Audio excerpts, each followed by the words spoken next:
మనకి 'గోపీచంద్' గారి 'విశ్వాసం' టీజర్ అయితే రిలీజ్ అయ్యింది. టీజర్ చూసాక టీజర్ యొక్క రివ్యూ మాట్లాడుకునే ముందు ఈ షాట్ అయితే ఎంతమంది వ్యూ చేస్తున్నారో ప్రతి ఒక్కరు సబ్స్క్రైబ్ చేసుకోండి. మీరు చేసే ప్రతి ఒక్క సబ్స్క్రిప్షన్ ఎంతో సపోర్టివ్‌గా అయితే మనకి ఉంటుంది. ఇంకా రివ్యూ వచ్చేసరికి మనకి ఈ టీజర్‌లో అయితే 'గోపీచంద్' గారి లుక్స్ అయితే చాలా డీసెంట్‌గా బాగున్నాయి. అండ్ మనకి 'గోపీచంద్' గారి మెయిన్ ఎమోషన్ కంటెంట్ అయితే మనకి ఫాదర్ ఎమోషన్ అయితే ఈ మూవీలో చూపించొచ్చు. సునీల్ గారిని కూడా డీసెంట్ లుక్స్‌తో చూపించారు టీజర్‌లో.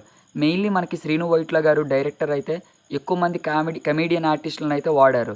ఇంకా మనకి స్క్రీన్‌పై కనిపిస్తున్న ఈయన్నయితే మనకి చెప్పుకోక్కర్లేదు ఆయన కామెడీ పరంగా అయితే. హిందీ రీసెంట్ మూవీస్ 'జైలర్ బీస్ట్‌లో' ఆయన కామెడీతో చించి పేకాడేశారు ఇంకా. త్వరలో సీన్ కట్ చేస్తే మనకి యాక్షన్ ఎలిమెంట్స్ కూడా టీజర్‌లో చూపించారు. ఇంకా 'శ్రీను వైట్ల' గారు పర్ఫెక్ట్ స్క్రిప్ట్‌తో ఈ మూవీని తెరకెక్కించారంటే డీసెంట్ వన్‌గా రన్నింగ్ సక్సెస్‌ఫుల్ అవుతుంది. ఇంకా మ్యూజిక్ విషయానికొస్తే టీజర్‌కి తగ్గట్టుగా చైతన్య భరద్వాజ్ గారు డీసెంట్‌గా ఇచ్చారు.